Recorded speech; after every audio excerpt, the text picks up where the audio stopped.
10 सितंबर को हम पूरी दुनिया में हर साल वर्ल्ड सुसाइड प्रिवेंशन डे मनाते हैं, विश्व आत्महत्या रोकथाम दिवस। पूरी दुनिया में लगभग 8 लाख लोग हर साल सुसाइड करते हैं। भारत में लगभग 2 से 3 लाख लोग सुसाइड करते हैं। हर 40वें सेकंड कोई ना कोई व्यक्ति आत्महत्या कर चुका होता है। भारत में तमिलनाडु और महाराष्ट्र में सुसाइड सबसे ज़्यादा होता है। इन दिनों जब से लॉकडाउन हुआ है उसके बाद ये देखा गया है, जैसा कि कैलकाटा में एक रिसर्च हुआ और उसमें देखा गया कि आत्महत्या के जो मामले हैं वो लगभग डबल हो गए हैं। इससे पहले भी जब लॉकडाउन हुआ और लोग सोशली आइसोलेट हो गए, जब वो अकेले पड़ गए या अकेलापन महसूस करने लग गए, तब भी आत्महत्या की दर बढ़ गई थी। ऐसा 1918 में जब स्पेनिश फ्लू पूरी दुनिया में फैला था, जिसमें लगभग 1/3 आबादी दुनिया की इस इन्फेक्शन से ग्रसित हो गई थी, उस वक्त भी आत्महत्या की जो दर है वो बढ़ गई थी। इस दौरान एक रिसर्च में ये पाया गया है कि आत्महत्या के 3 मुख्य कारण नज़र आ रहे हैं। पहला कारण है इकोनॉमिक क्राइसिस। लोगों की जॉब्स जा रही हैं, इकोनॉमिकली लोग वीक हो रहे हैं, अपने EMIs नहीं पे कर पा रहे हैं, कर्ज बढ़ता जा रहा है। पहला कारण।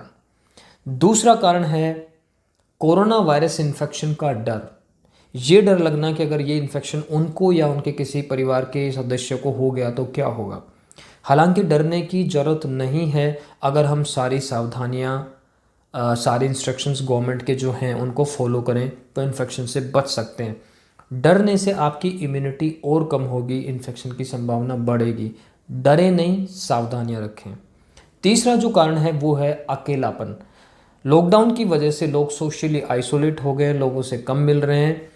तो जब भी आप आइसोलेट होते हैं या फिर अकेलापन महसूस करते हैं लंबे समय तक, तो बहुत सारे शारीरिक और मानसिक समस्याएं आपको फेस करनी पड़ती हैं, जैसे कि आपकी नींद कम हो जाना या बिल्कुल नींद नहीं आना, या फिर उदासी रहना, चिंता बढ़ जाना यानी कि एंग्जाइटी और डिप्रेशन बढ़ जाना। OCD के जो सिम्टम्स हैं, जैसे कि बार बार चेक करना, बार बार हाथ धोना, इस तरह के सिम्टम्स बढ़ जाना। या फिर शारीरिक समस्याओं की बात करें तो ऐसा देखा गया कि हार्ट अटैक की संभावना बढ़ जाती है, आपकी इम्यूनिटी, रोग प्रतिरोधक क्षमता कम हो जाती है और इन्फेक्शन की संभावना बढ़ जाती है। एक और बीमारी जिसको हम कहते हैं डिमेंशिया, जिसमें व्यक्ति भूलने लगता है, इस बीमारी की संभावना भी उन लोगों में ज़्यादा होती है जो लगातार अकेलापन महसूस करते हैं।